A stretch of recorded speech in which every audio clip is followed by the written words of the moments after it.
Muhammad, read.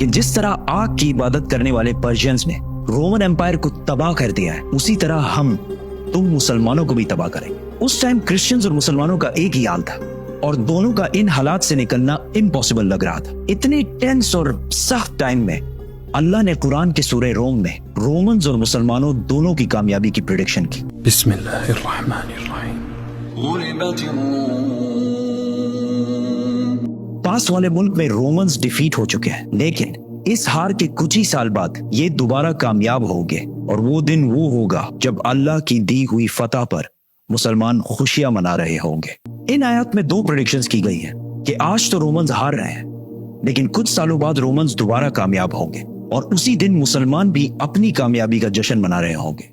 مکہ میں سب نے ان آیات کا بہت مذاق اڑایا کہ رومن امپائر کا بچ جانا امپاسبل ہے، لیکن حضرت ابو بکر رضی اللہ تعالیٰ عنہ کا اسلام کے پہلے دنوں میں ہی قرآن پر اتنا یقین تھا کہ انہوں نے مکہ کے ایک کافر سے شرط لگائی کہ اگر رومنز 3 سال بعد کامیاب نہ ہوئے تو میں تمہیں 10 اونٹ دوں گا، اور اگر کامیاب ہو گئے تو اس ٹائم تک اسلام میں گیمبلنگ اور شرط لگانا بین نہیں ہوا تھا۔ جب رسول اللہ صلی اللہ علیہ وسلم کو اس شرط کا پتہ چلا تو انہوں نے ابو بکر رضی اللہ تعالیٰ عنہ سے کہا کہ اس شرط میں 3 سال کا ٹائم بڑھا کر 10 سال کر دو، اور اونٹ 10 سے بڑھا کر 100 کر دو۔ اس کافر نے یہ ٹرمز آسانی سے مان لیے کیونکہ رومنز کا جیتنا امپاسبل ہو چکا تھا۔ برٹش ہسٹورین ایڈورڈ گیبون، جس نے رومن امپائر پر 6 والیومز کی کتاب لکھی ہے، اس نے بھی لکھا ہے کہ قرآن کی اس پروفیسی کا 7-8 سال کے بعد بھی پورا ہونے کا کوئی چانس نہیں لگ رہا تھا، کیونکہ پرشینز بالکل رومن امپائر کی کیپٹل کانسٹینٹینوپل کے پاس پہنچ چکے تھے اور اسے چاروں طرف سے گھیر لیا تھا، بٹ کانسٹینٹینوپل کو فتح کرنا امپاسبل تھا، اور اس واقعے کے 900 سال بعد تک بھی کانسٹینٹینوپل کو کوئی فتح نہیں کر سکتا۔ آخر اسے آٹومن امپائر عثمانیہ سلطنت کے صرف 21 ایئر اولڈ سلطان محمد نے کشتیاں پہاڑوں پر چڑھا کر اسے فتح کیا تھا۔ And I can't wait to tell that story.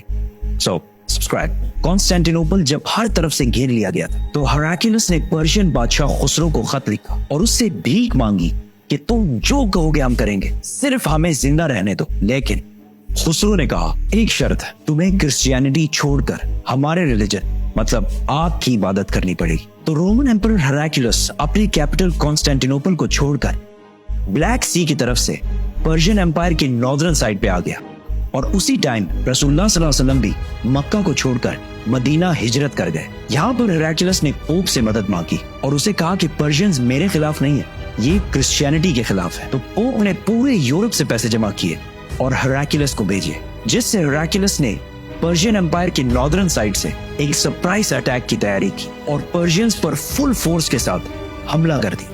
کیونکہ پرشینز سارے استنبول فتح کرنے میں بزی تھے تو ان کے اپنے کنگڈم کا ڈیفنس بہت کمزور ہو گیا تھا۔ ہراکلیس بہت تیزی سے آگے بڑھتا گیا اور ایک کے بعد ایک سٹی فتح کرتا گیا، اور آخر کار وہ اس سٹی پہنچا جو پرشینز کے لیے سب سے ہولی سٹی تھی، جو پرشینز کا مکہ تھا، جس میں ان کا سب سے بڑا آگ کا ٹیمپل بھی تھا، جس میں آگ بہت سالوں سے جل رہی تھی۔ تو ہراکلیس نے اپنا پورا بدلہ لیا اور اس سٹی کو اسی طرح تباہ کیا جس طرح انہوں نے جیروسلم کو تباہ کیا تھا۔ اس واقعے کے بعد گیم کمپلیٹلی چینج ہونے لگی، اور یہ کئی سالوں میں رومنز کی پہلی بڑی جیت تھی، اور وہ اس کے بعد اپنی کھوئی ہوئی سلطنت دوبارہ حاصل کرنے لگے۔ اور اسی ٹائم صرف 313 مسلمانوں نے مکہ کے کافروں کو جنگ بدر میں ہرا دیا اور اپنی پہلی جنگ جیتنے کا جشن منانے لگے، اور قرآن کی پروفیسی پوری ہو گئی۔ ابو بکر رضی اللہ تعالیٰ عنہ نے جو شرط لگائی تھی وہ جیت گئے، اور مکہ کے اس بندے نے اسے 100 اونٹ دیے، لیکن اس ٹائم اسلام میں گیمبلنگ اور شرط لگانا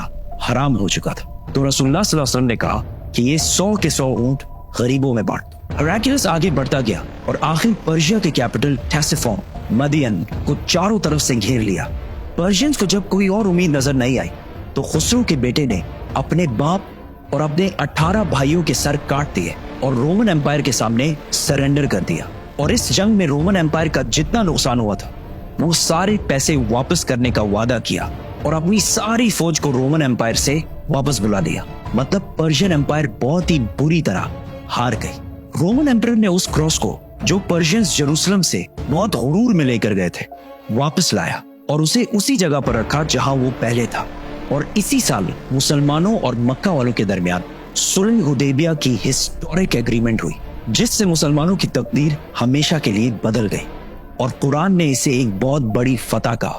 ہراکلس اب تو دنیا کا سب سے طاقتور بادشاہ بن گیا تھا، لیکن صلح حدیبیہ کے کچھ ہی عرصے بعد رسول اللہ صلی اللہ علیہ وسلم نے اسی ہراکلس کو ایک لیٹر لکھا اور اسے اسلام کی دعوت دی، لیکن ہراکلس نہیں مانا اور اگلے کچھ ہی سالوں میں مسلمانوں نے آلموسٹ پوری رومن ایمپائر کو فتح کر لیا، اور صرف رومن ایمپائر کو نہیں، پرشین ایمپائر کو بھی فتح کر لیا، اور آج تک مسلمانوں سے یہ علاقے دوبارہ کوئی بھی نہیں چھین سکا۔